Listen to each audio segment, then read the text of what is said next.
¿Qué tal estáis, gente? Welcome al canal de Neutral otra vez. Hoy sesión doble, que muy intenso, muy intensa esta jornada, pero eh, mola muchísimo porque vamos a ponernos bastante al día de qué es lo que está pasando en el norte de Europa, que es pues una de las crisis de migrantes más importantes, como decía en el stream anterior, que tenemos desde la crisis de refugiados sirios, ¿no? Sobre todo que se vivió en el este con Grecia.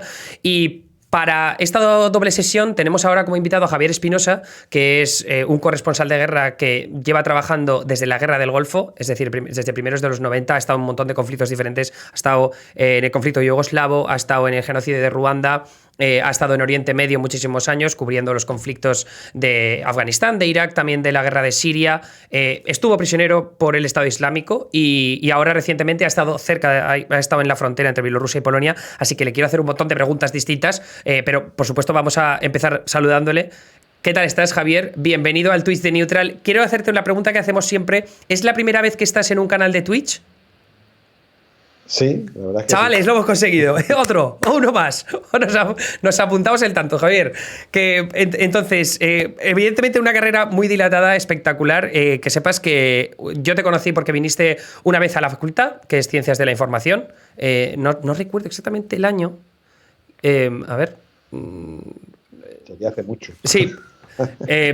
Pues no te sabría decir. Yo creo que presentabas un libro, ¿puede ser? Hace como 10 años o así. Yo tengo una memoria. Bueno, pues da igual, no nos rayemos con eso, pero la primera pregunta que te quiero hacer es, tú me dijiste que en realidad la razón por la que fuiste a la frontera entre Bielorrusia y Polonia no era porque ibas a cubrir la crisis, sino que de repente se te montó todo el follón cuando estabas allí, ¿no?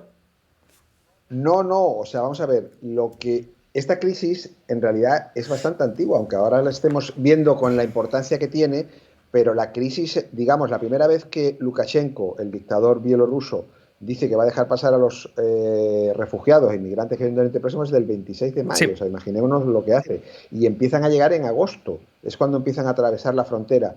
Lo que pasa es que ha ido increciendo y es una situación que se había complicado bastante en las últimas semanas. Yo fui a hacer un reportaje sobre esa crisis que de momento se estaba desarrollando a través de pequeños grupos que pasaban la frontera. Lo que pasa que el día famoso de hace 2 o 3 jornadas es cuando intentan pasar en bloque, bastantes cientos, casi 1.000.000 o por ahí, y entonces de pronto la opinión pública mundial descubre que hay esa crisis, pero esa crisis lleva mucho tiempo. De hecho han muerto ya 10 personas en las últimas semanas en esa frontera. Sí, de hecho me refería a eso, ¿eh? Antes ha estado con nosotros Hanna Lukis. A ver, no quiero liarla con el nombre, pero imagino que la conocerás. Sí, exacto, Lyubakova. Entonces, no, ella nos estaba contando precisamente eso, ¿no? Que la crisis se dilata desde hace bastante tiempo y nos estaba a poco hablando del contexto de todo lo de Lukashenko, por qué está interesado en presionar a Europa en estos momentos. Pero a mí me gustaría saber qué es lo que has visto en el terreno, porque decían que estaba cerrada esa parte crítica de la frontera, entonces no sé qué tipo de acceso habéis tenido y qué es el contacto que habéis podido tener. Pues mira, ellos han creado una zona de emergencia que llaman, de 2 kilómetros de ancho a lo largo de toda la frontera, en la que no pueden entrar ni periodistas ni ONGs. Eso limita mucho la posibilidad que tienes de percatarte de lo que está pasando en la frontera. Lo que pasa es que hay muchos refugiados o inmigrantes que consiguen atravesar el cordón policial, el cordón de la policía, porque es una frontera muy grande y sobre todo porque es una foresta muy tupida, ¿no? Es una de las más populares de Europa del Este, ¿no? De las últimas forestas vírgenes de Europa del Este. Entonces se cuelan y llegan hasta zonas donde son asistidos por las ONG que están actuando fuera de la zona de emergencia. Y entonces ahí es cuando puedes hablar con ellos. Lo que he visto, bueno, a mí me ha recordado muchísimo a la crisis del 2019 entre Grecia y Turquía. ¿Por qué? Porque se sigue la misma dinámica. Los refugiados no saben que están siendo utilizados, llegan hasta la frontera, se quedan bloqueados porque las fuerzas de aquí, en este caso son las bielorrusas, en aquel entonces eran las turcas, no les dejan volver, y cuando intenta pasar la frontera, las fuerzas del país europeo de turno, en aquel entonces era Grecia, ahora es Polonia, los reciben y los empujan a golpes, que fue también lo que pasó en Grecia, o sea, se les empuja a golpes contraviniendo la legislación internacional que dice que no se pueden hacer devoluciones en caliente, ¿no? Eso es totalmente ilegal. Y una de las cosas que me pareció bastante curiosa en un reportaje de Vice que he visto era que un periodista estaba entrevistando a uno de estos refugiados, creo que era iraquí, y le decía, oye, ¿sabes por qué te están enviando de vuelta? ¿O por qué os han dejado venir hasta esta frontera? Y decía, no tengo ni idea. Y en ese momento se corta la imagen, pese a que era una entrevista como muy cercana, entiendo que el periodista luego le diría, oye, mira, es por esto, ¿no? Pero tú te has visto en una de esas situaciones que luego, o sea, estás teniendo una entrevista y terminas explicando cuál es la situación, porque tienes tu punto de vista, que es un conflicto un poco más geopolítico, que si sanciones y tal, y has visto una respuesta por parte de los refugiados o no has tenido ese tipo de conversaciones? Bueno, yo creo que ellos no entienden, porque es un conflicto tan Claro. complejo de entender, en el que se implican tantos países. Estamos hablando de que está implicada Rusia, que está implicada toda la Unión Europea, que está implicada la OTAN, que para ellos está muy por encima de las necesidades que ellos tienen. Esta gente, en realidad, son la misma gente que se canalizaba antes hacia otras rutas migratorias, la ruta de los Balcanes, la ruta de Turquía, Grecia, incluso la ruta del Mediterráneo, y que de pronto en un momento dado, por medio de las redes sociales y por el boca a boca que lanzan las autoridades de Bielorrusia, descubren que hay esa posibilidad de entrar a Europa. Se les vende la imagen, me he contado uno de los refugiados que le habían vendido la idea de que solamente tenía que llegar al aeropuerto de Minsk, andar 2 horas, coger un taxi, y en ese taxi podía ir a donde quisiese, Alemania, Dinamarca, y se reía el pobre, ¿no? Era un sirio y se reía, y dice, qué naif fui, ¿no? Qué ingenuo de haber pensado eso, ¿no? Claro. Y por supuesto se le habían dado unas palizas tremendas en todas partes, pero le habían vendido esa idea de que se podía llegar facilísimamente a Europa y que no tenían tampoco que gastar tanto dinero. Está costando ese viaje, está costando entre unos 3.000 euros, que es una cantidad significativa, pero que tampoco es una cantidad descomunal. Pensemos, por ejemplo, lo que puede costar llegar hasta Libia o Argelia para llegar después a España, o sea que son trayectos muchísimo más caros y sobre todo muchísimo más arriesgados que esto, porque aquí es verdad que te dan palizas y que la situación es dura, pero no es el Mediterráneo, que mueren por miles. Que eso es sorprendente también porque en este caso son refugiados que se están moviendo entre muchos países, que luego les cuesta encontrar trabajo, ya sea en Turquía, en Líbano o cualquiera de estos países que están más cerca, ¿no?, de Europa. Y oye, 4.000 euros o 3.000 euros es una barbaridad de dinero. Quiero decir, ahí están arriesgando todos sus ahorros, prácticamente muchos de ellos, ¿no? Sí, bueno, en las sociedades árabes existe el sistema este de prestar dinero entre las familias, es muy común. O sea, se suele hacer muchísimo colectas entre las familias, entre los amigos, que te prestan, tú lo devuelves después con el tiempo cuando consigas un trabajo, ¿no? Oh, Es verdad que se empeñan durante años, eso es obvio, porque esa es una cantidad brutal para cualquier refugiado sirio, ¿no? Para cualquier... Este chico que me lo contaba estaba trabajando en el Líbano y no ganaba nada, o sea, ganaba, yo qué sé, $200 al mes. Entonces para él era un disparate de dinero. Pero bueno, ya digo que es una costumbre muy común y no son los bancos, son las propias familias, o sea, no hay intereses de por medio. Es, te lo presto y ya me lo devolverás. y esto entiendo que entre familias que se quedan atrás. La mayoría de la gente que marcha, bueno, hay de todo, ¿eh? Hay familias con niños que llegan bebés, pero la mayoría de los que yo he encontrado eran chavales que venían solos, se habían dejado las familias en Siria y en Irak. La mayoría son sirios e iraquíes los que vienen. Y la impresión que te ha dado hablando, no sé si has tenido más contacto, entiendo que no querían hablar, ¿no? La policía polaca, porque tú has estado del lado polaco, ¿verdad? Sí, sí, Sí, sí. ¿has podido hablar con policía o con autoridades ahí polacas o había como simplemente un pasotismo tremendo hacia los He periodistas? podido hablar con políticos locales, pero la policía se presenta siempre, eso es muy singular y no creo que hayan captado el mensaje que están dando hacia los pobres refugiados, ¿no? Se presentan siempre encapuchados. Mm. Y claro, si tú vienes de Siria, de lo que es el conflicto Siria, entendiendo lo que significa un señor con una capucha, uniformado, y te habla un idioma que tú no entiendes, no sabes lo que te está diciendo, la verdad que a mí me decía otro refugiado, me decía, yo nunca pensé que iba a pasar tanto miedo en Europa. No solamente por las palizas que ha recibido, sino por el hecho eso de que los primeros señores con los que se encuentran en la frontera son unos señores encapuchados con armamentos que los arrestan y los meten en una furgoneta, ¿no? No, las fuerzas de seguridad, salvo los portavoces oficiales que también responden vaguedades, no responden a casos concretos, no ofrecen ningún tipo de declaración, no quieren dar sus nombres, no quieren dar su identificativo, no, ya las chapas que tienen que llevar no las llevan, Bueno. precisamente porque las ONGs eso lo saben y les exigen que den el nombre y apellido cuando detienen a una persona.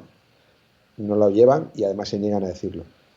No hay ningún tipo de colaboración. De hecho, hay muchas quejas sobre eso, porque no se Bueno. está dejando trabajar a la prensa en un país que se supone es una democracia, ¿no? Vamos. Y conforme más se agrave la crisis, más periodistas van a ver, porque ahora mismo hay desplazados allí, ciento y la madre, entiendo. Claro, claro, sí, eso además es una postura muy poco inteligente, o sea, contraria a todas las comportamientos mediáticos que yo he visto en otros serie de conflictos, ¿no?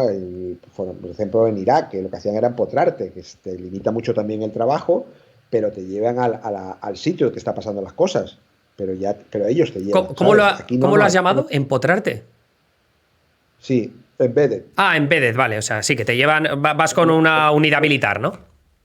Una figura que surgió en la guerra de Irak, que no existía antes, pero que se oficializó en la guerra de Irak, ¿no? Después ya se ha utilizado en muchísimos conflictos, en Afganistán, ahora, y te meten en la unidad militar, te empotran allí y tú vas con ellos a donde ellos van, pero no, te dejan ver lo que está pasando. En este caso no quieren que la prensa esté presente, me imagino, para no tener que hacer frente a las denuncias que está viendo, que son muy numerosas, ¿no? De todas las ONG y de los refugiados. Los refugiados, todos los que llegan, han sido apaleados en los dos lados, además. Ya. Y la situación en el terreno a nivel de poder subsistir, porque se habla mucho del frío y de las muertes que ya se han producido, ese número 10 que han cubierto la mayoría de los medios de comunicación, confirmado que podría ser superior, pero no se sabe.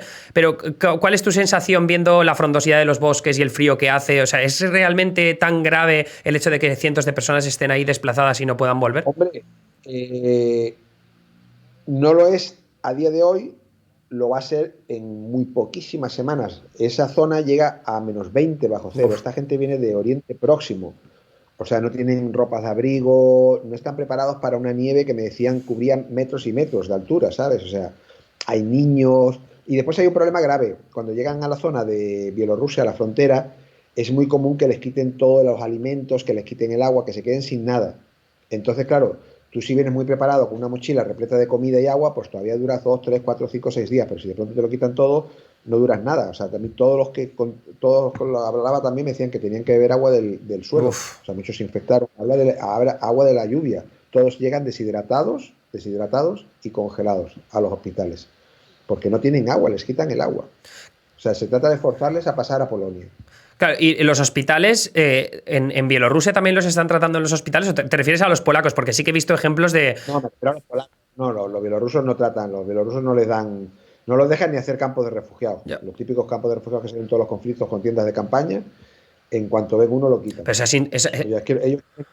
Ellos quieren que pasen enseguida y que no se queden por esa ahí. situación es insostenible si Polonia sigue resistiendo no dejarles pasar, porque se van a morir que cientos de personas ahí. Claro, ese es el gravísimo problema, que estamos, o sea, Polonia, el argumento que tiene es que ellos están defendiendo su frontera, que este es un intento de utilizar a los refugiados como arma híbrida, que llaman, y bueno, tienen toda la razón, pero por otra parte están los derechos humanos y la vida de esa gente, o sea, tú tienes muchas otras opciones, como me decía también miembros de la oposición polaca, que es tan simple como dejar pasar a la gente, los seleccionas, ves los que son casos realmente de refugiados o gente que puede pedir asilo y los que no los deportas, pero siguiendo un proceso, y cuando estén ya dentro de Polonia pues les tratas bien y les cuidas bien.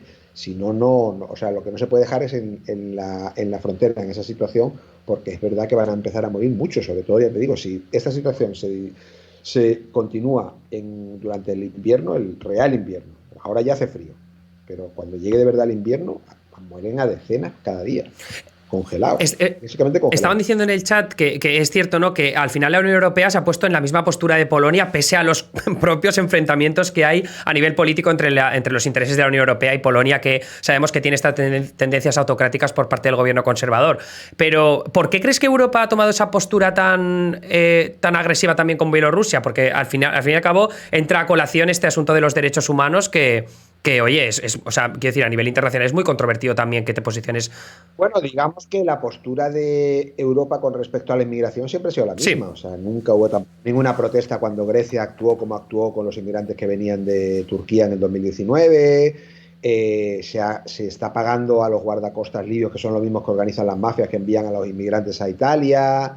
Los inmigrantes que cogen los guardacostas libios son torturados, son violados. O sea, Europa, con respecto a la inmigración, lo que quiere es no verla. O sea, y si entran, vamos, pero España mismo, cuando entraron Total, iba a sacarte. Ceuta, se les devolvió directamente, devolución en caliente, pero delante de toda la prensa. O sea, no se ocultó nada, sino en público, pum, todo fuera. Con lo cual se volvió a violar la legislación internacional. O sea que tampoco es sorprendente que en un momento en el que se utiliza este tipo de recurso, que es utilizar en los inmigrantes, para Europa lo primero sea apoyar a un socio y que los inmigrantes sean secundarios, ¿no? O sea, eso no es sorprendente. Hombre, lo que sí es sorprendente es que no se incida más en el hecho de que debería haber una diferencia entre lo que es una dictadura y lo que se supone que es una democracia, porque no se debería de jugar en la misma liga. Quiero decir, no deberíamos de jugar al mismo deporte, porque si jugamos al mismo deporte, ¿cuál es la justificación? O sea, entonces, claro, sí debería haber más críticas al trato que están recibiendo los refugiados por parte de las fuerzas de seguridad, tanto polacas como lituanas. O sea, se nos está olvidando Lituania, y a mí las declaraciones más duras sobre brutalidades de la policía son de la policía lituana, no de la polaca. O sea, me han contado varias personas que los lituanos están utilizando pistolas eléctricas ¡Ostras! contra los refugiados. No haya golpes. O sea, a mí me contó uno que los metieron en una furgoneta durante 3 horas, pegándole las 3 horas, pum, pum, pum, pum. Y que cada cierto tiempo, cuando se cansaban, era con la pistola eléctrica, en la boca, en el cuello. La pistola eléctrica, que entiendo que es el taser, ¿no? El taser, sí, el taser. Uf. O sea, que ya estamos hablando, estamos hablando de tortura, ¿sabes? O sea, no estamos hablando solamente de golpizas. Sí, estaban preguntando en el chat que yo creo que tienen razón, que dice, tal vez sea un poco ingenuo, pero no es bastante increíble que la Unión Europea no pueda hacer frente a la integración e inclusión de unas 1000 personas. Pero claro, aquí el miedo es el efecto llamada que puede haber con otros países que luego pueden hacer la misma jugada a la Unión Europea, ¿no? Bueno, lo de la inmigración es un asunto fascinante, ¿no? Porque se parte de la base errónea de que es un problema, cuando lo que necesitamos es millones de inmigrantes. Yo leí un informe el otro día que si Europa quiere mantener el crecimiento para el 2050 necesita 63 millones de habitantes nuevos, sí, que no vamos a tener porque ya no tenemos hijos. O sea, es decir, que estamos rechazando a 3.000, 4.000 personas cuando necesitamos 63 millones. O sea, totalmente erróneo el concepto de cómo aproximarse a la inmigración en todos los países, incluido en España. Pero Javier, mira, este melón yo nunca lo quiero abrir porque sé que es súper polémico y tampoco quiero poner a mis invitados en esa situación. Pero esto lo he hablado mucho con los espectadores de vez en cuando, ¿no? Que es cierto que al final una política migratoria con sentido es lo que más sentido tiene, y valga la redundancia, para el futuro de Europa, porque como dices, la natalidad está por los suelos y necesitamos gente joven para seguir creciendo y para mantener las pensiones, básicamente, ¿no? Pero la pregunta con este caso es la integración. Francia ha tenido muchísimos problemas con ello y en España ya se pueden ver como anécdotas de problemas de integración a nivel social. Entonces, no sé si a ti, tú que has vivido en otros países y sobre todo en Oriente Medio, no sé si lo ves también como un potencial problema a largo plazo. Y esto, yo sé que siempre nos metemos en, joder, y eres un xenófobo porque estás planteando esto, o eres un hijo puta, no sé qué, pero... No, esos son estudios, es verdad que tienes toda la razón. Los estudios, el mismo estudio este que yo citaba de la necesidad de inmigrantes, ese mismo estudio reconocía que la integración es un fracaso en todos los países europeos. Yo no soy un experto en inmigración, no sé por qué. No sé si es porque... No voy a meter en cosas que desconozco. Pero sí, es una cosa que hay que abordar y que habría que mejorar, evidentemente, cuando todos los expertos reconocen que es un fracaso. Pero bueno, son dos cosas diferentes. Una cosa es que necesitamos inmigrantes y otra cosa es que no hemos sabido integrarlos, organizar un sistema para que se integre.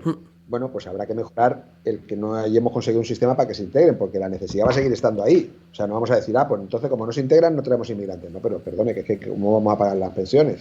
¿Sabes? ¿Quién va a recoger las fresas el año que viene? Que a mí me gusta mucho las fresas, ¿sabes? O sea, entonces, claro... Sí.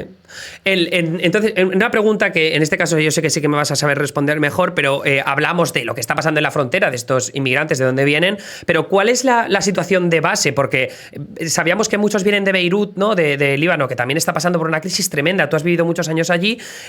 No sé si has estado recientemente, pero imagino que sí que tienes muchos amigos, ¿no? Que te pueden hablar de las referencias de cómo se está viviendo. ¿Cuál es tu impresión de lo que se está viviendo ahora mismo en esa zona del mundo? Hombre, mira, yo me he encontrado 3 personas que eran sirios refugiados que habían huido al Líbano, huyendo de la guerra en Siria, claro, y que ahora han huido del Líbano precisamente porque ya no ven que se puede ver abocado al mismo conflicto que está sufriendo Siria, ¿no? O sea, es un país totalmente destruido, que no funcionaba malamente hace tiempo y ahora ya no funciona de ningún tipo de las maneras, ¿no? y que se encuentran en una completa bancarrota donde no funcionan servicios básicos como la basura, la electricidad. El otro día nos contaba un amigo nuestro, o sea, un amigo de mi hijo, de hecho, que tenían 1 hora de electricidad al día. Uf, es que Que el eso es una resto, mierda. ¿tienes generador o no tienes? Y claro, el tener generador significa que tienes que pagar el masut, o sea, el petróleo, o sea, se te va un presupuesto. O sea, yo me acuerdo que pagar el petróleo venían a ser 200 o 300 dólares mensuales de la Hmm. época. O sea, ahora será, tú sabes lo que puede ser, 600, 700. Eso es un disparate Sí, para cualquier persona. recuerdo leer Viva. una anécdota en el New York Times que contaba que había un chico que trabajaba cosiendo, ¿no? Tenía la máquina de coser, necesitaba electricidad para operarla, pero decía que le salía más rentable no usarla y no pedir electricidad, en este caso conseguir petróleo o gasolina para poder enchufar el generador, le salía más rentable no hacer nada que coser para trabajar y ganar dinero a través de eso, que es una locura. O sea, es sostenible. Sí, sí, no, la situación es terrible. Sobre todo es que lo bueno que tienen los libaneses son súper inteligentes. Para mí es un país que me fascina porque es una población capaz de inventar, de renovarse, de resucitar, Pero, ¿qué pasa? Que como han comprendido que el sistema este de sectas y de partidos sectarios que tienen no funciona, directamente se van del país. O sea, en el Líbano hay 4 millones de personas y 14 millones de libaneses fuera, que ya te indica un poco lo que tiene, cómo confían los libaneses en el sistema de gobierno de su propio país, ¿no? Entonces, la gente más inteligente, la gente más capaz, lo que ha dicho es, mira, yo esto no lo puedo reformar, yo me voy directamente. Y se van fuera del país y dentro queda, claro, pues los antiguos señores de la guerra, la gente que no se puede ir, la gente de las milicias. Entonces eso es inviable, es un país que no funciona, es un país fallido Y directamente. luego más al este, en Siria, ¿crees que está mejorando la situación con respecto a los últimos años, que evidentemente han estado en una crisis tremenda, sobre todo con la presencia del Estado Islámico? Pero ahora que Bashar al-Assad ya está consiguiendo más reconocimiento internacional, hemos visto cómo ya ha tenido acercamientos. Me parece que era Egipto el último país que había dicho, bueno, te aceptamos de nuevo en el equipo. No sé si crees que hay cierto optimismo en Siria o siguen en la misma mierda. Bueno, digamos que el país está totalmente destruido, entonces da igual que te reconozcan o no te lo reconozcan, es como los pobres palestinos que le reconocen, pero Bueno, sí, exacto. le reconocen el qué. No tienen ni una silla para donde sentarse, o sea, que te reconozcan como Estado o no Estado es una ficción, ¿no? Una ilusión óptica.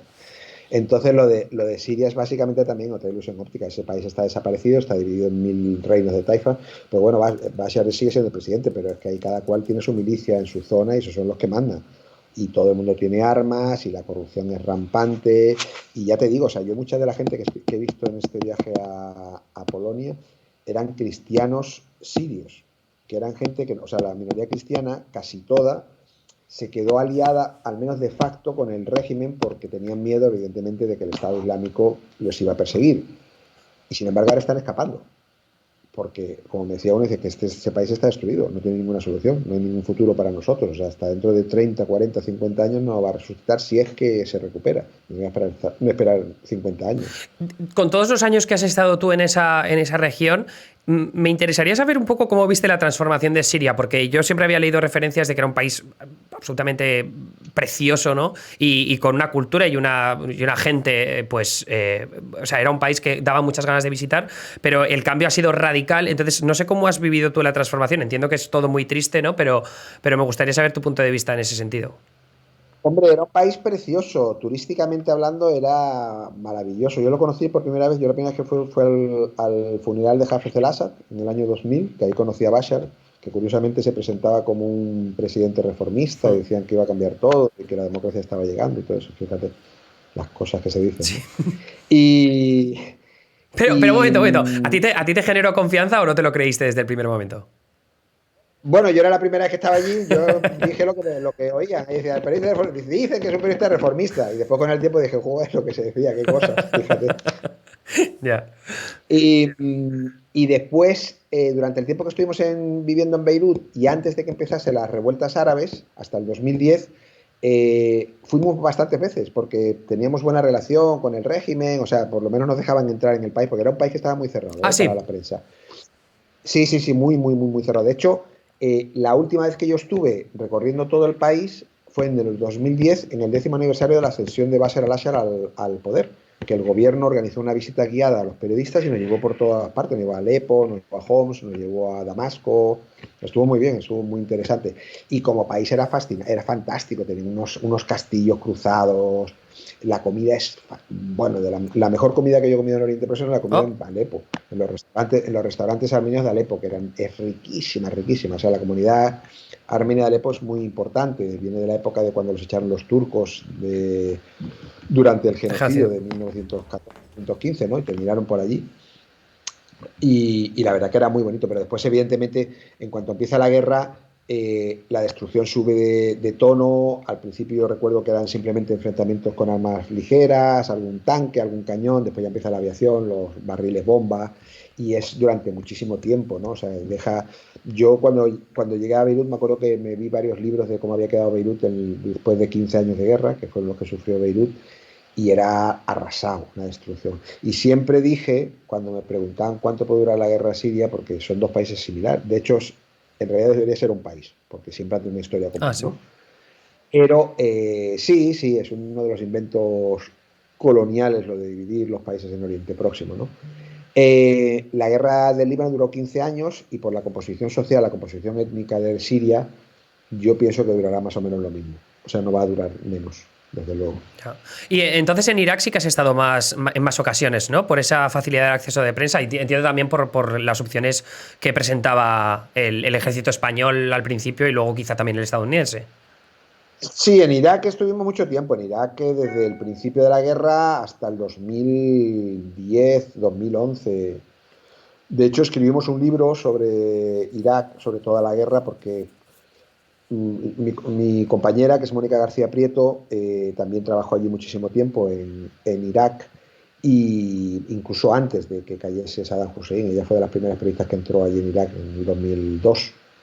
Y estuvimos cambiando turnos, o sea, ella iba unas veces, yo iba otras, y estuvimos yendo muchísimo tiempo. Yo un año estuve 6 meses, de todo el año, 6 meses estuve viviendo en Irak.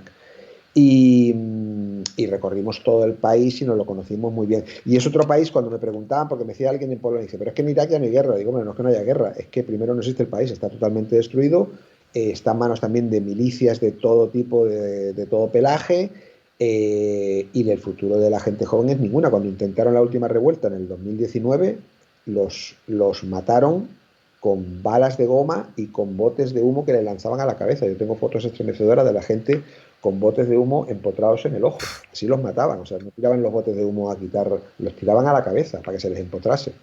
Y murieron decenas de personas así. O sea, con lo cual es un país que no tampoco existe directamente. Y entonces todas las bueno, las ofensivas del Estado Islámico, esas las viviste entonces desde Siria, ¿no? Que fue cuando te encontraste con ellos de frente.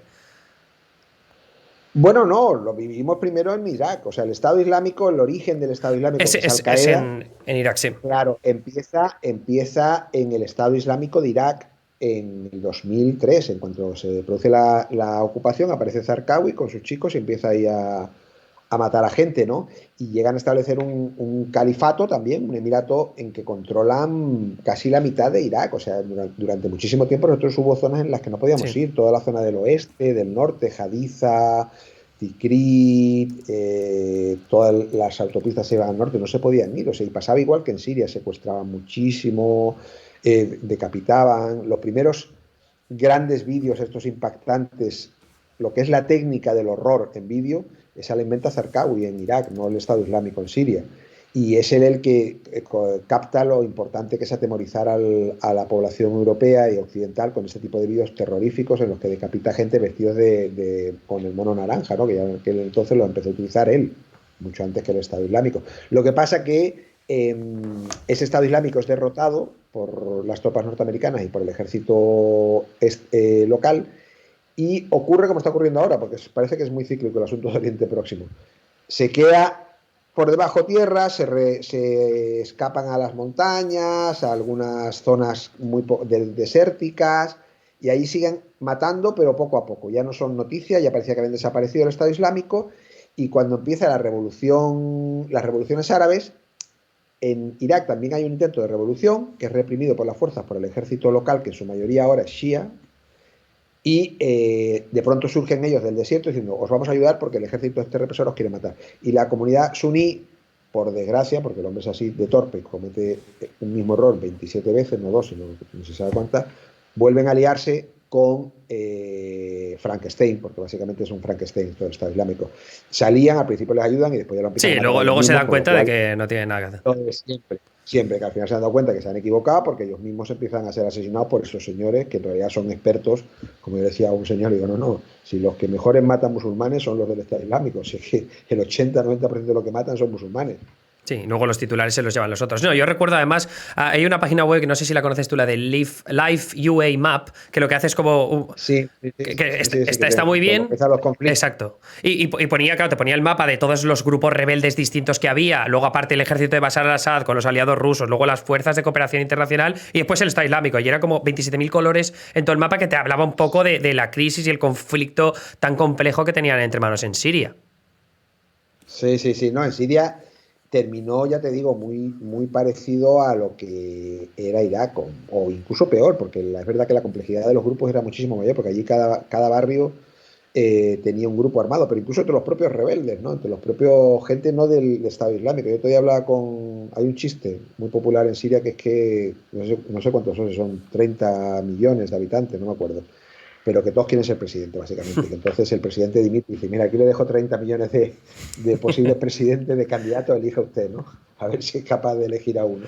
Eh, Entonces cada uno creó su grupo armado y al final terminaron peleándose entre ellos, ¿no?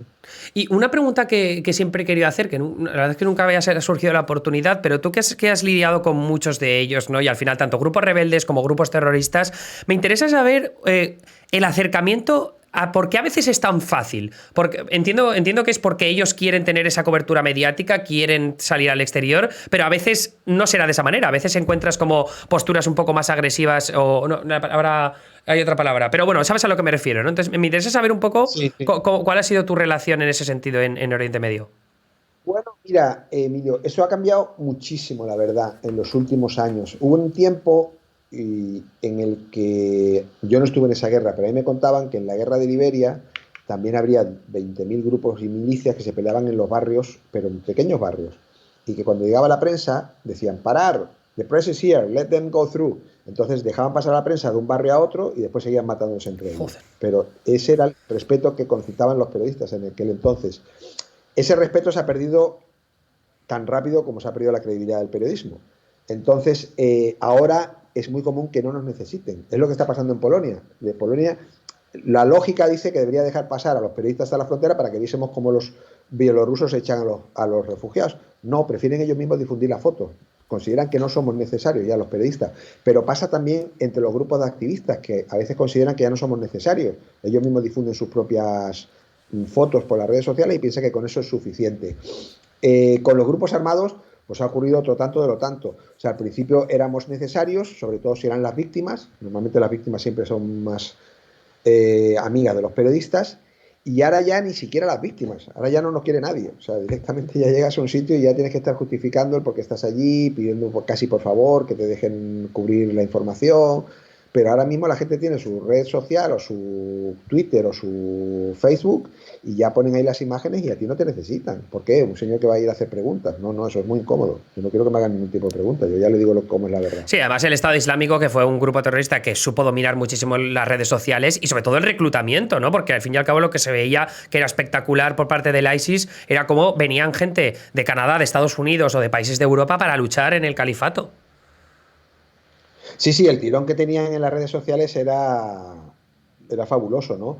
También esta gente encarnó en un momento una idea de rebeldía, de esa gente joven rebelde que no sabe muy bien hacia dónde ir, de que tienen raíces musulmanas, ¿no? Había muchísimos casos de gente que, bueno, pues habían sido delincuentes, criminales, y que estaban un poco perdidos, ¿no? Y que de pronto estos les ofrecen un proyecto utópico, por supuesto, que nunca iba a tener ningún futuro, y además les da poder.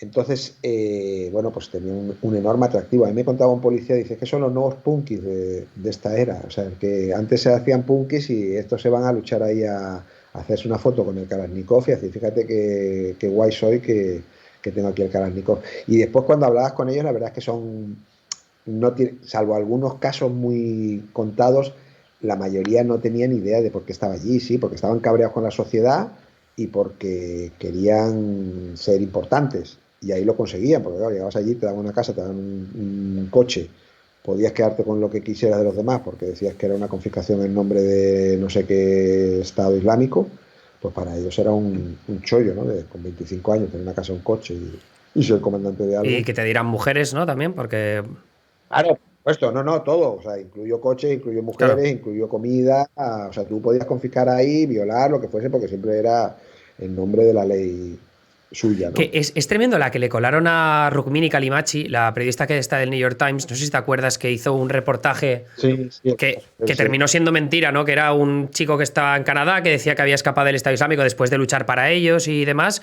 Pero bueno, la historia hablaba un poco de esta idea de, oye, he estado dentro, he visto todo lo que pasa, que no sé si era en Raqqa, que le había estado en Raqqa usando con el Sí. Estado Islámico, y, y era muy interesante ver cómo se veía desde dentro. No sé si tú tuviste la oportunidad de conocer a gente del Estado Islámico que se había salido y que te contaran historias de cómo lo vivieron ellos desde dentro. Toda esta idea de lo que estabas contando, ¿no? De tener, nos daban nuestro coche, teníamos el propio sistema de justicia. Hombre, yo conocí a algunos en la cárcel, porque ahí termina, o sea, los Frankenstein estos al final terminan comiéndose a sí mismos, se terminan comiendo las manos, ¿sabes? Entonces, en las cárceles de ellos también tenían gente del propio Estado Islámico, que los metían en las cárceles por cualquier cosa. Y ellos, claro, eran gente ya que de pronto se consideraban que estaban desengañados, porque a ellos tampoco se evitaban que les diesen palizas y cosas así, y te empezaban a contar lo de siempre, que en realidad todo era corrupción y poder. O sea, ellos decían que nadie era musulmán, que los únicos musulmanes eran ellos, y que entonces habría que exterminarlos a todos los demás. Pero en realidad lo que buscaban era poder, era tener casas, tener una posición de influencia para lo que tú decías, para quedarse con las mujeres que querían, los coches que querían. O sea, no tenían un proyecto de ningún tipo de solidaridad. No, no, no. Ellos lo que querían era, en realidad era robar y aprovecharse de la posición que tenían, ¿sabes? O sea, que tal. O sea, yo me acuerdo, yo siempre pongo ese ejemplo. A mí, cuando la primera vez me dijeron, no, no, si no nos robamos y tal, y me quitaron hasta los calzoncillos, o sea, no, o sea, es que eran ladrones, pero ladrones profesionales los tíos, vamos. Respetando las normas del Corán.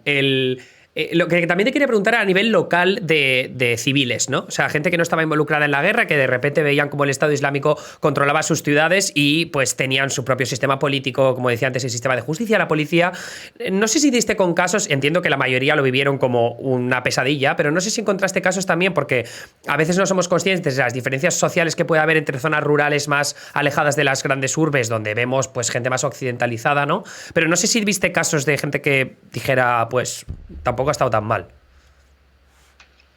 Bueno, ahora mismo ya eso no lo dice nadie. Bueno, ya. A lo mejor lo piensan, pero no lo dicen. Pero sí es cierto que hay muchos sectores de la sociedad siria y de la sociedad iraquí que son conservadores, que no son, ¿sabes? Y que en un momento dado ven con cierta simpatía el hecho de que haya un grupo que les defienda frente a lo que consideraban el enemigo, ¿no? Eso también pasa en Afganistán. En Afganistán, cuando llegan los talibanes, son acogidos por la población Cierto. con aplauso. ¿Por qué? Porque había un caos tremendo, porque había unos señores de la guerra que se dedicaban a violar niños y a robar en las casas y llegan estos señores y empiezan a ejecutar a esos ladrones. Y dicen, oye, qué bien, estos tíos traen el orden. Hay que tener una cosa súper importante en mente del mundo musulmán. En el mundo musulmán lo peor es la anarquía. La anarquía es peor que la dictadura. Es una escala de valores. Entonces, para ellos, lo más malo es la anarquía. Si viene una dictadura que solventa la anarquía, bienvenida sea. Después ya evidentemente descubren que es un horror, pero primero reaccionan contra esa anarquía. Y eso es lo que había en Siria y lo que había en Irak, o sea, una situación de anarquía en la que la comunidad suní, sobre todo, porque el Estado Islámico es un Estado muy sectario, o sea, no es un Estado que vaya para todos los musulmanes, va solo para los suníes y además para los suníes salafistas y al final ya es para los suníes salafistas, amigo de mi primo Mohammed, ¿sabes? Salafista, O sea, Al-Assad es salafista, ¿verdad? No, no, no, no. no, ¿Cuál no, es no. Va cuál a es la ser minoría de Al-Assad? Espérate, se me ha olvidado. los Los alawíes. Esos alawíes. son todo lo contrario. Eso. Esos Esos son los son que, los. esos, por ejemplo, los quieren exterminar. Cierto. O sea, no, por eso te digo, estos solamente son para los suníes, salafistas, del sector más ortodoxo, o sea, y al final quedan ya, o sea, quedan 20 y el resto hay que exterminarlo. poco como los Khmer rojos de Camboya, ¿no? Entonces, esta gente cuando llega promete orden, llega con mucho dinero, llega con armas, te defiende. La población siria y la población iraquí estaba muy cabreada porque, sobre todo la población siria, pues había sido reprimida por el régimen de manera brutal. O sea, es que les tiraba barriles, bombas en las casas, o sea, tiraban gases químicos. O sea, la brutalidad del régimen de Bashar al-Assad ha sido, vamos, ha superado a su padre con mucho. O sea, y de pronto llegan unos señores que le dicen, yo os voy a ayudar a vengaros. Porque en ese momento a ti cuando te matan un hermano, no quieres hablar ni de justicia ni de democracia, tú lo que quieres es venganza. Y eso es lo que quería la mayoría del pueblo sirio. Y la venganza te lleva por el mal camino, porque no es lógica. O sea, tú vas con la barriga. Te dicen, oye, que hay que matar a tanto. Pues venga, pues sí, pues matemos a los que sea. Yo quiero vengar a mi hermano. Estos señores llegan con armas, dinero y una idea y te dicen, yo te voy a ayudar a vengarte. Y se dejan cautivar. Cuando ya se dan cuenta ya es muy tarde, porque ya ellos habían establecido su sistema y el que decía, oiga, que esto no es lo que, pum, le metían un tiro también y listo, ¿sabes? Y entonces ya, pues al final ahora, evidentemente todos dicen que fue un error, que se equivocaron, pero por ejemplo en Irak se equivocaron 2 veces, o sea, no una sino 2. Hablando de los grupos terroristas, se ha perdido un poco el foco, como decías tú, que eso puede ser un problema a largo plazo, ¿no? Porque hay zonas al este de Siria, en el desierto, donde el Estado Islámico todavía tiene algún foco, ¿no? Y podría resurgir. Pero me interesa más lo que está pasando en África, ¿no? Que en África sí que tenemos un montón de países donde el yihadismo islámico está ganando más prominencia y no está recibiendo la atención mediática que quizá merece, y esto seguro que estás de acuerdo conmigo, entiendo, pero estaba hablándote antes, fuera de micro, del papel de Ruanda, que Ruanda pasó por un genocidio en los 90 y ahora tiene un ejército súper bestia, o sea, como muy bien financiado, que lo están como repartiendo por distintos países para ayudar precisamente a estas ofensivas del yihadismo islámico. Entonces, me gustaría saber qué referencias tienes tú sobre lo que está pasando en el terreno ahí en esos...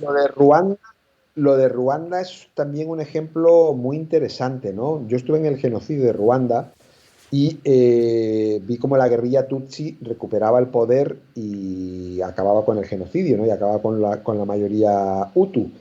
Y es un ejemplo que se ha visto en todas partes del mundo. Las minorías reprimidas, los pueblos que son pequeños y que son reprimidos, después se comportan de manera bastante brutal. Debería ser al revés, pero no lo es.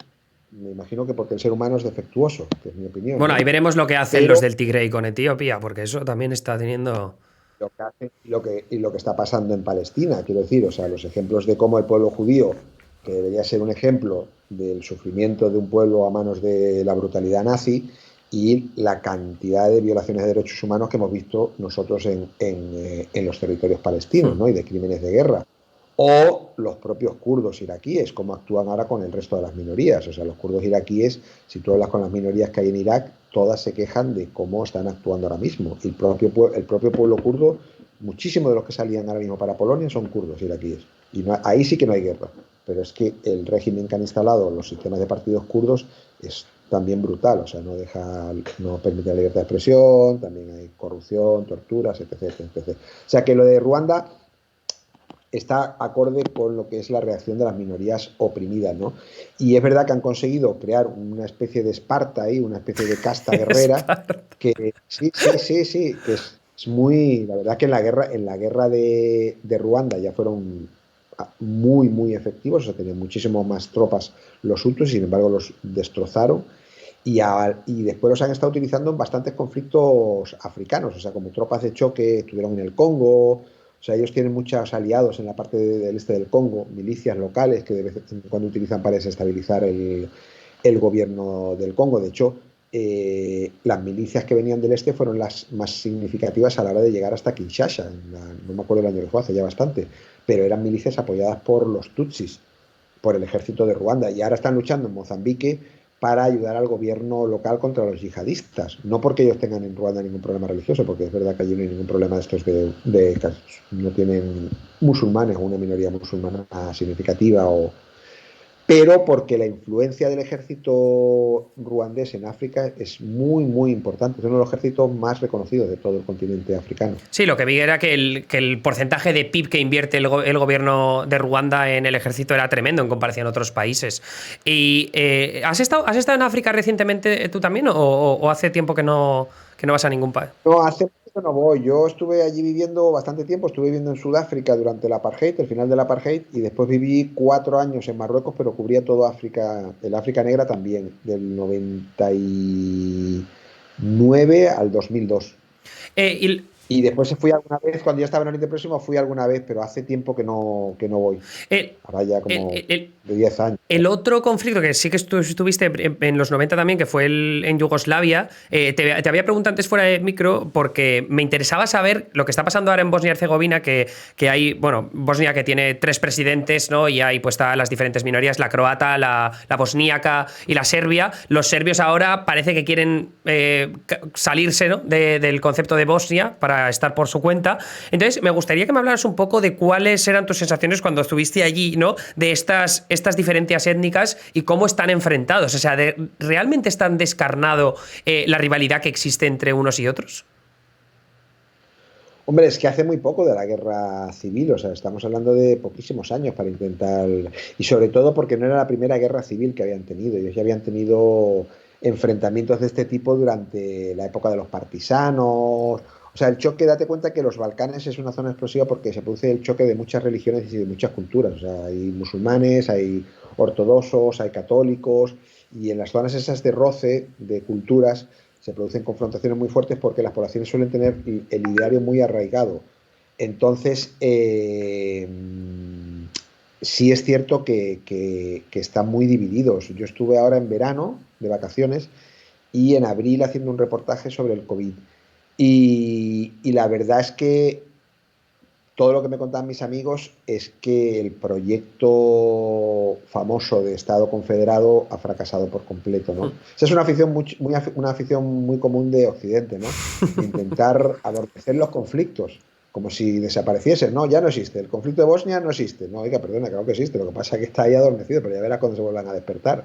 Entonces lo dejan ahí como Chipre, ¿no? Dejamos ahí unos soldados, 25 años, a ver si se olvidan de que hay una división en la isla, ¿no?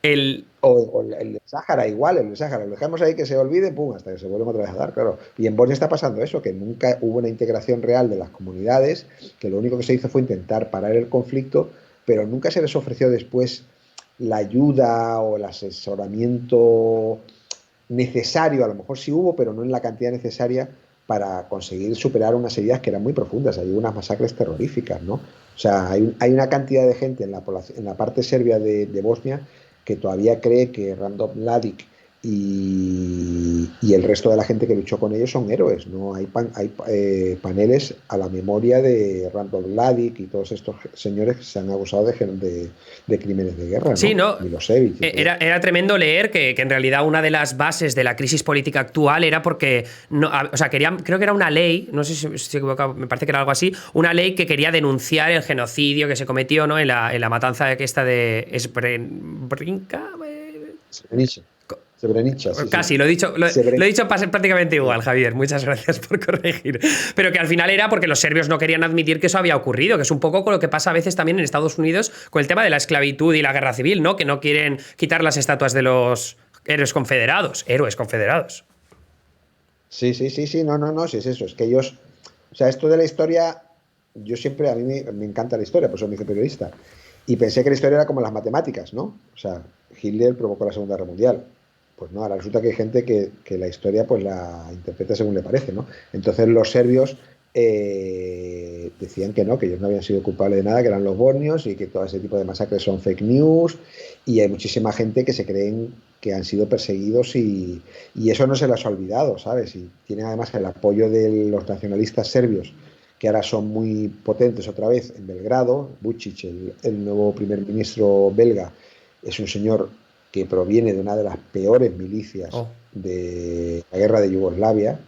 Yo entrevisté a su jefe, que está acusado de crímenes de guerra, Sechel, y él era uno de sus asesores. Y hay fotos de él en los altos de Sarajevo, no sé si así disparando o no, pero vamos, en los altos de Sarajevo, que lo único que había en los altos de Sarajevo disparaban hacia Sarajevo, no estaban allí para hacer esquí ni para ver Ah, el sí, los paisaje. míticos O sea, francotiradores aquellos, ¿no? Que estaban ahí apostados. este señor tiene unas fotos en aquellos altos de Sarajevo, vestido de uniforme, y bueno, nunca se supo qué es lo que estaba haciendo allí, pero de luego nada bueno, o sea, no estaba de vacaciones. Ya. Entonces esta gente tiene el apoyo de este señor, del Vucic, y se sienten muy crecidos. Y sobre todo, claro, estamos en un momento en el que la Unión Europea tiene ya poquísimo poder, en el que Estados Unidos está de retirada, y ese es un espacio donde Rusia siempre tuvo una gran influencia. Entonces Rusia está intentando recuperar lo que fue el área de influencia de la Unión Soviética, y los Balcanes es uno de ellos. Y Balcanes, Serbia es uno de ellos. Bielorrusia, Claro, Ucrania. eso es claro.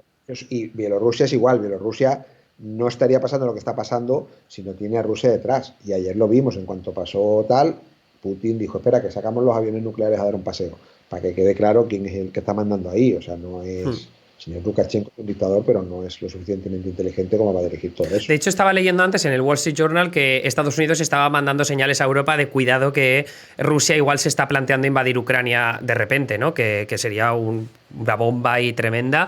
Que yo, de hecho, te iba a preguntar por eso, que no sé si tú no sé si habías cubierto algo al respecto, cuando se hacían los ejercicios estos militares en la frontera con Polonia, precisamente para prepararse para una posible ofensiva rusa dado el momento.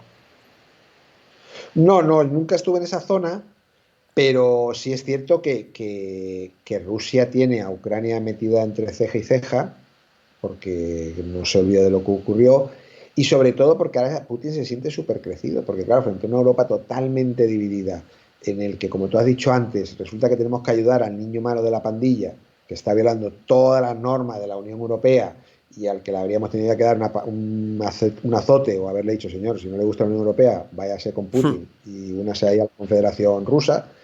Resulta que ahora tenemos que defenderlo, ¿sabes? Y salir ahí a dar la cara por unos señores que están violando todas nuestras normas y principios y valores, ¿sabes? Pues Putin está encantado de la vida, dice, esto es un chollo. Y encima aquí me cargo cogiéndonos de los huevos con el gas natural, que eso también, la que se está liando en Europa. Claro, tiene todo, o sea, que tiene todas las bazas, o sea, no se tiene ni que tirar un farol, directamente tiene todos los ases, o sea, puede decir, bueno, si aquí están todos peleándose entre ellos, que parecen un equipo de grillos, pues yo aquí me aprovecho y a cargarme todas estas democracias que tenemos aquí, ¿sabes?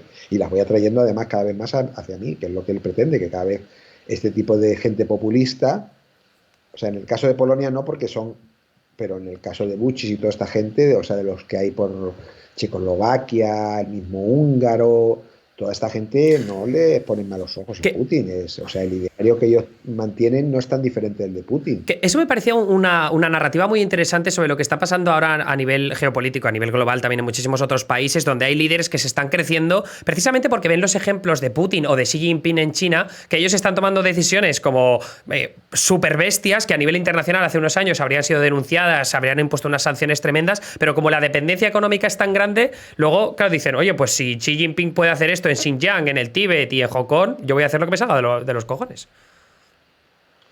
Sí, eso es una de las tendencias más importantes y más graves que veo yo ahora mismo, que es el declive de la democracia. O sea, ahora mismo la democracia es un sistema muy en cuestión por parte, no solamente de estos señores que están deseando que caiga, como sea de Putin, Xi Jinping, porque es una alternativa, sino incluso por parte de las poblaciones. Yo ya recuerdo mucho antes de todas estas crisis que yo fui a cubrir la revuelta de Chile, y en Chile la gente, bueno, es verdad que el sistema es muy injusto, que es un gobierno de derechas, pero la gente quemaba cosas que yo no entendía, quemaba restaurantes, quemaba hoteles, y yo le preguntaba, ¿pero por qué habéis quemado este hotel? Si esto no es de nadie, del gobierno, y este restaurante, dicen, no, pues estamos cabreados. Un poco como el Brexit, ¿no? Tú les preguntabas a los ingleses, ¿y por qué habéis votado por el Brexit? Dice, porque estábamos cabreados. Pues, tío, yo qué sé, pero porque estás cabreado vas a quemar un hotel o te vas a tirar por un puente, ¿sabes? Pues ese cabreo, esa indignación que existe y que he visto después en muchísimos sitios, en muchísimas naciones, todas las revueltas que he visto últimamente eran de gente indignada, por una cosa o por otra, pero en el fondo por el sistema. O sea, estaban indignados por un sistema injusto que no les permite progresar, que establece unas enormes diferencias entre el que puede y el que no puede, entre el que tiene y el que no tiene. Todo eso ha provocado una enorme frustración que está minando, está socavando lo que es la credibilidad de nuestro sistema democrático, que sigue siendo el menos malo de los que hay. Pero claro, ahí aparecen gente como Xi Jinping y como Putin y dice, pero un momentito, yo aquí tengo una alternativa. Y funciona muy bien.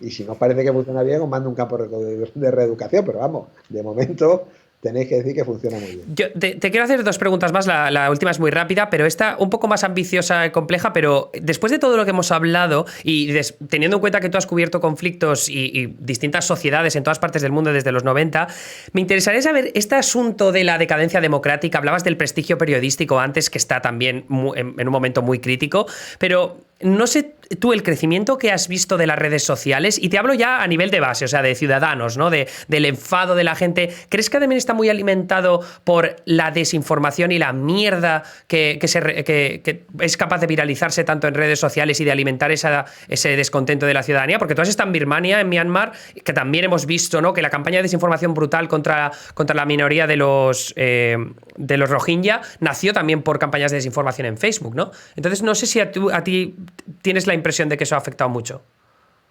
Mira, hace mucho tiempo pensaba, no ya en las redes sociales, en lo que es el comentario de los lectores de los periódicos, ¿no? Pensaba que Bueno, tenía que ser abierto. bueno, Pensaba que tenía que ser abierto porque quería que era democratizar la libertad de expresión y dar la capacidad a la gente de opinar lo que fuese. Hasta que comprendí que no, que era nefasto, sobre todo si no se identifica el personaje. Es que el problema de las redes sociales es el anonimato, no es la red social. Si tú le pones un nombre y un apellido, si tú, Emilio Domenech, dices tal burrada, eres responsable de lo que estás diciendo. Si Javier Espinosa dice tal burrada, es responsable. Y seguro que Javier Espinosa, antes de decir una burrada, se lo piensa dos veces porque está con su nombre y apellido. Pero si te llamas Pato Donald, no. Pato Donald dice lo que le da la Pero gana. una cosa, Javier, yo ahí voy a discrepar contigo solo por una razón, porque yo estoy acostumbrado a meterme en Facebook. Yo escribía antes en Condé Nast y siempre publicaba noticias sobre celebrities y cosas así, ¿vale? Tenía una carrera muy, muy diversa, pero era acojonante las barbaridades que está dispuesta a poner la gente en Facebook con su nombre y apellidos. O sea, te hablo de cosas abiertamente racistas. Bien, también.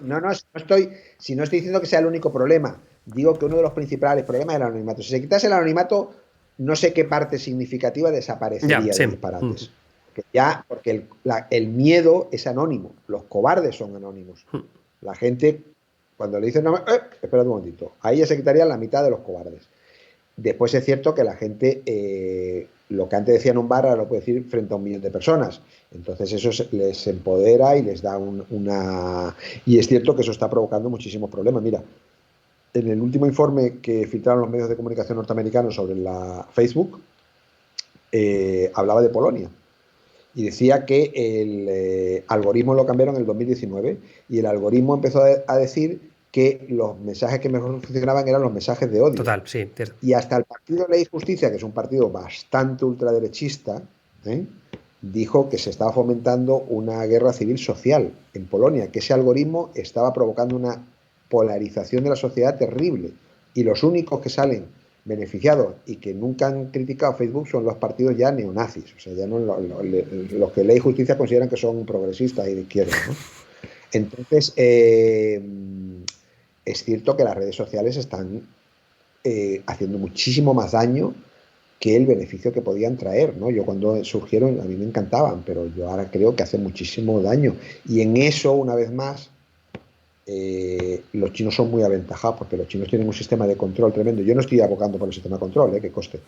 Pero sí que, por ejemplo, lo de la identidad. A mí lo de la identidad me parece brutal, porque es que no, o sea, es que cada uno tiene que ser responsable de lo que hace. Es que tú no te puedes escudar en el anonimato para hacer burradas, o sea, no puedes. O sea, porque puedes provocar un conflicto, porque puedes provocar muertos, víctimas, o sea, ahí tiene que haber una responsabilidad y no se puede dejar la responsabilidad en manos de las redes sociales. Tiene que ser con tu nombre y apellido. A las redes sociales también hay que pedirle responsabilidad, pero al señor que dice hay que matar a los Rohingya, pues hace que decir, oiga, esto es un delito y ahora va usted ante un tribunal a explicarlo. Pues mi última pregunta es, has dicho que te gusta mucho la historia, a mí también me gusta, soy muy mal lector, pero si tengo una recomendación a la altura, igual lo intento, entonces quería que me recomendaras 2 libros de historia, tienen que ser momentos históricos diferentes para que lo tengamos tanto los lectores como yo, o sea, los espectadores, perdón. Pues mira, yo empecé aficionándome al periodismo con Herodoto, con sus crónicas de las invasiones de Persia y todo eso. Yo solo recomendaría las crónicas de Herodoto. Y después ya en un conflicto más cercano, que tampoco cubrí y que me hubiese encantado cubrir, que fue el de Vietnam, hay un libro que se llama Dispatches, de un periodista americano cuyo nombre no me acuerdo, pero el nombre es Dispatches. Y es el nombre más, el libro más famoso de Vietnam, y que realiza unas crónicas coloristas fantásticas. A mí me impresionó mucho ese libro, me daba mucha envidia no haber estado en ese conflicto, porque estamos hablando de una época en la que, como te decía, el periodismo era muy respetado. O sea, tú en Vietnam, por lo que contaba este señor, podías meterte en un avión, el primer helicóptero que llegaba, los americanos te dejaban y te llevaban a donde tú quisieses. Tremendo eso. Y después te recogían. Y después te recogían en la mitad de la selva y te volvían a traer, ¿sabes? Entonces, yo siempre cuando ahora, y sobre todo fue un conflicto también muy, muy brutal, ¿no? Yo a todos los periodistas jóvenes que dicen, me quiero dedicar a conflictos, les digo, primero leed los Dispatches porque os vais a alucinar con ese libro. Puede ser que se y llame vais a comprar... Michael Herr. Sí, ese. Pues Michael. allá lo tenemos, Sí. grande. Perfecto. Sí. Ay, te iba a preguntar yo algo y se me ha ido ahora. A ver, ¿sobre qué era? ¿Historia? ¿Periodistas? Bueno, luego se me... Ah, no, ya sé lo que te quería decir. Que ahora que has hablado de lo de relatos coloristas y no sé qué, que sepas que me he acordado ahora que tú eras el periodista que dieron como ejemplo clave de relato en la clase que tenía yo de relato, que era una de mis favoritas de la Universidad en Ciencias de la Información. Por si no lo sabías. ¿De relato de ficción o de relato? No, de relato periodístico, hombre, claro. Bueno, salvo que luego descubramos que te has inventado todo, ¿sabes? Sí, seguro. Bueno, Javier, muchísimas gracias por pasarte por aquí. Ha sido un placer de conversación. Es una pasada ver que tienes una carrera y tantos conocimientos sobre tantos conflictos y geopolítica distinta. Te querríamos invitar muchísimas veces. Ya nos dirás cuando tengas tiempo. Y nada, pues eso es todo por nuestra parte. Venga, un abrazo para todos. Que vaya bien. Hasta luego, Hasta Javier. luego. Hasta luego. Bueno, espectacular. O sea, quiero decir, es que no puedo preguntarle más cosas. O sea, he intentado cubrir el máximo abanico de localizaciones diferentes, pero es que está en todas partes. Me he dejado Latinoamérica, que también está en Latinoamérica, pero es que ya me parecía abrir un percal tremendo, ¿sabes? Entonces, nada.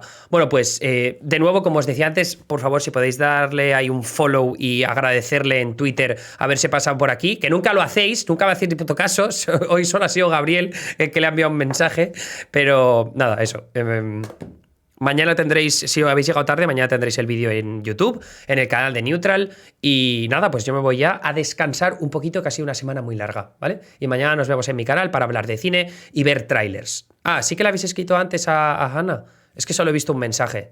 Igual es que no he mirado suficientemente bien. Anyway, muchas gracias a todos. Buenas noches, descansad. Bye. Bye.